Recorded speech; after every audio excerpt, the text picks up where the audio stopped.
How to deal with loan recovery agents. Know your rights. In this series, we're going to decode the most commonly Googled personal finance questions. Loans. They're often how we turn the dreams into reality, whether it's that dream car, a home, or a great education. But let's face it, managing loans can be stressful. And when things go south, things can get really ugly. We've all heard the horror stories about the loan recovery agents, those relentless calls, the threats, the harassment. It's downright scary, but you don't have to be a victim. The truth is, financial institutions often outsource recovery to agencies that use aggressive tactics. Why does this happen? Well, often these financial institutions outsource their recovery process because it's cheaper and sometimes even efficient for them.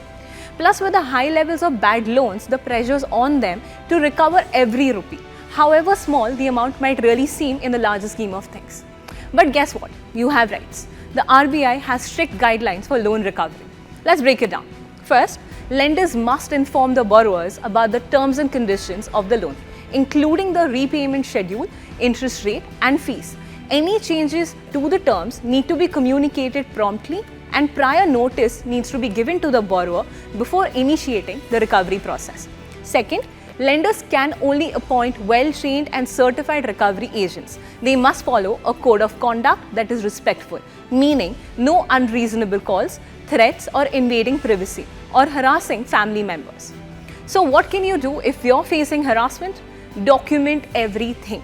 Request written communication. Keep a record of the calls, messages, and any interactions, and report the harassment to the right authorities, whether it is the financial lender, the RBI Ombudsman, which is essentially a body created by the RBI to take care of the banking complaints of the public, or even the police if it gets really bad. The RBI has strict rules for recovery agents. No calls before 8 a.m. or after 7 p.m.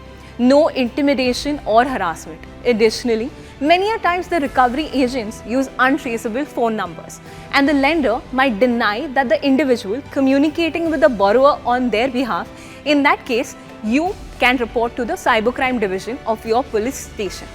And remember, you can negotiate a payment plan directly with the lender.